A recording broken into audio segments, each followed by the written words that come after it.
الرحمن الرحيم والصلاة والسلام على سيد الأنبياء والمرسلين وعلى آله وأصحابه وأزواجه وأهل بيته أجمعين برحمتك يا أرحم الراحمين۔ نہایت ہی واجب الاحترام قابل سب اکرام بزرگوں، دوستوں،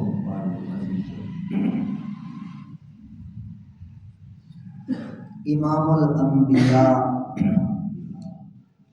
سید عالم رحمت عالم رحمت للعالمین شفیع المذنبین آقا حضرت محمد صلی اللہ علیہ وسلم،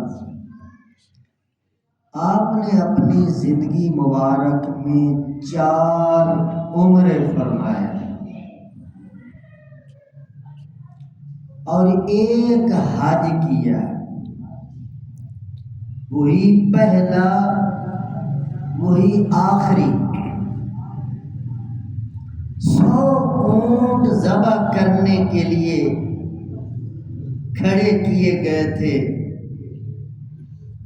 تو حضور علیہ السلام نے اپنے ہاتھوں سے اونٹوں کو ذبح کرنا شروع فرمایا۔ 1 اونٹ ذبح ہوا، دوسرا، تیسرا، چوتھا، 5واں، 6واں، 7واں، اور مزے کی بات ہے 1 ذبح ہوتا ہے، دوسرا خود بخود اپنی گردن آگے کر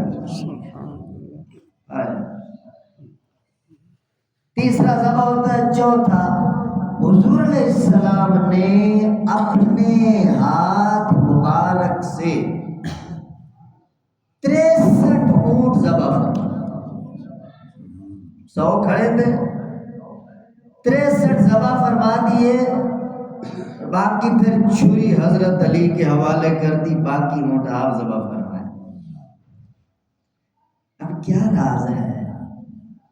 63 اونٹ ان کے ذبح فرمائے۔ حضور علیہ السلام کی عمر مبارک 63 سال تھی۔ زندگی کا صدقہ، عمر کا صدقہ، امت کو سبق دے گئے ہیں، جان کے بدلے میں جان کا صدقہ۔ تو خیر، حضور علیہ السلام نے عرفات کے میدان میں تقریباً 1 لاکھ سے زائد حاضرین سامعین کھڑے ہیں، جانثاران مصطفیٰ، وفاداران مصطفیٰ، توحید کے پرچم بردار 1 لاکھ سے زائد عرفات کے میدان میں اسلام کا لشکر کھڑا ہے، احرام باندھے ہوئے ہیں اور اللہ کے حضور سر جھکائے کھڑے ہیں۔ تو حضور علیہ السلام نے خطبہ ارشاد فرمایا۔ پہلا جملہ جو آپ علیہ السلام نے خطبے میں ارشاد فرمایا، صحابہ کے دل دھڑک گئے، دل ڈوب گئے، غم کی چادر چھا گئی۔ آپ علیہ السلام نے فرمایا، میرے صحابیوں، اگلے سال شاید آپ سے ملاقات نہ ہو سکے، یہ آخری حج ہے اور شاید آخری ملاقات ہے۔ یہی ہوا کہ اس خطبے کے 3 ماہ بعد حضور علیہ السلام دنیا سے کوچ فرمایا۔ ذی الحجہ میں خطبہ دے رہے تھے، ذی الحجہ، محرم، سفر، ربیع الاول میں حضور علیہ السلام کی، اور آپ علیہ السلام نے چوکنا کیا اپنی امت کو۔ آخری خطاب ہے، آخری خطبہ ہے، وصیت ہے، نصیحت ہے۔ فرمایا کہ غور سے میری بات سن لو، جس طرح یہ ذی الحجہ کا مہینہ بڑی فضیلت والا مہینہ ہے، اور اس مہینے میں پھر 10 ذی الحجہ، آج عرفات کے میدان میں 10 ذی الحجہ کو آئے کھڑے ہو، یہ دن خاص طور پر فضیلت والا ہے، اور پھر جس جگہ پہ کھڑے ہو عرفات کا میدان، یہ جگہ بڑی فضیلت والی، مہینہ فضیلت والا، دن فضیلت والا، جگہ فضیلت والی۔ آپ نے فرمایا اسی طرح مومن فضیلت والا، اس کا مال فضیلت والا، اس کی جان فضیلت والی، اس کی عزت فضیلت والی۔ کسی مومن کی عزت پر، اس کے مال پر، اس کی جان پر کوئی اٹیک کرے گا تو ایسے سمجھے کہ اس نے عرفات کی عزت کو پامال کیا، اس نے ذو الحجہ کی عظمت کو پامال کیا، اس نے 10 ذی الحجہ کے احترام کو پارا پارا کر دیا۔ اور پھر آپ علیہ السلام نے فرمایا کان کھول کے سن لو، توحید کو سنبھال کے رکھنا، شرک کے قریب نہ جانا۔ اس حج کے خطبے کے اندر بطور خاص توحید کا پرچم حضور علیہ السلام نے اس امت کے ہاتھوں میں دیا ہے، اس کو سرنگوں نہ ہونے دینا۔ میری ساری جنگ باطل کے ساتھ اسی بات پر تھی، وہ لات کے، منات کے، عزا کے، حبل کے، گائیوں کے پرستار تھے، میں ایک اللہ کا پرستار تھا، توحید کا پرچم بردار، توحید کا علم بردار تھا۔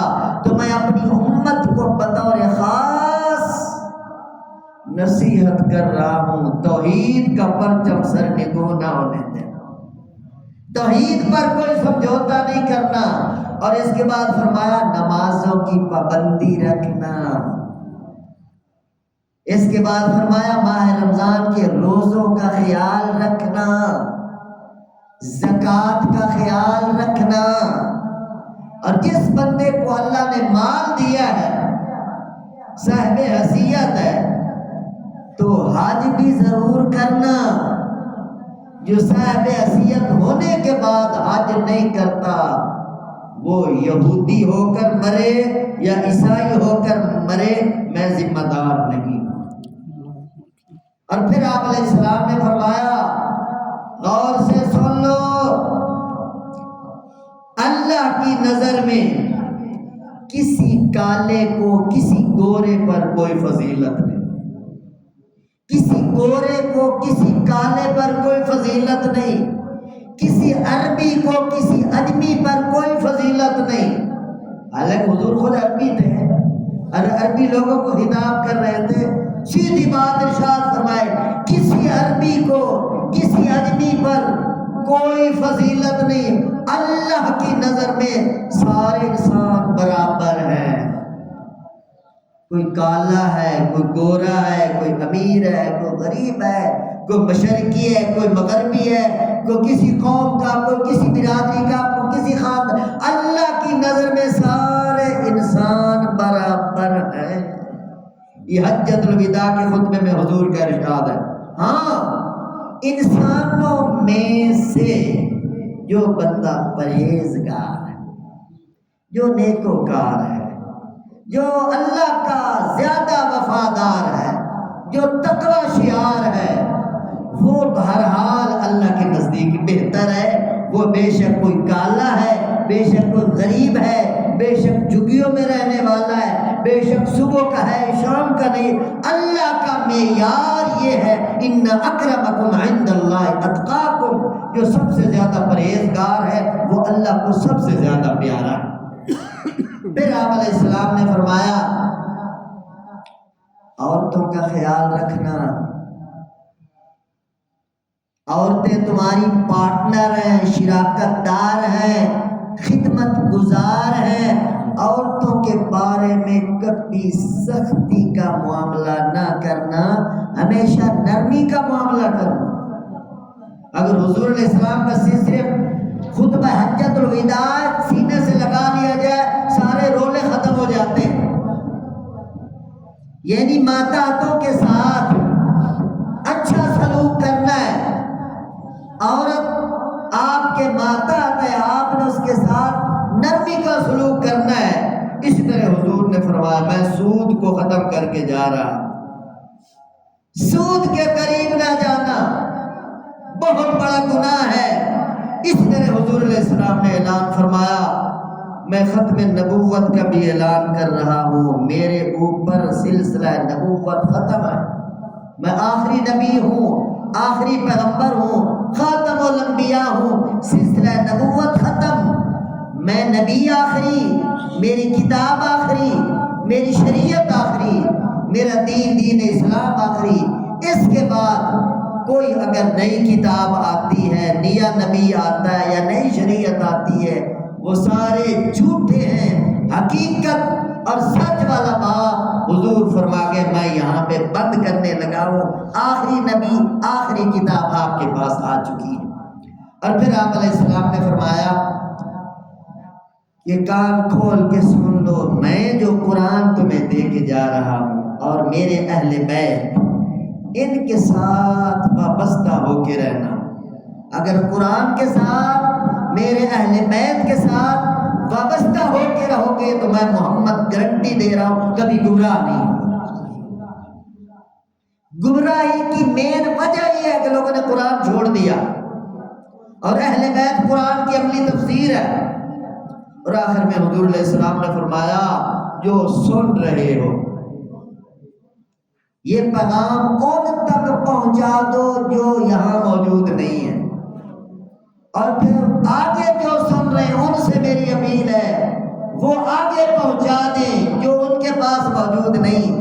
یہ سلسلہ تبلیغ اور سلسلہ رسالت اسی طرح چلتا رہے۔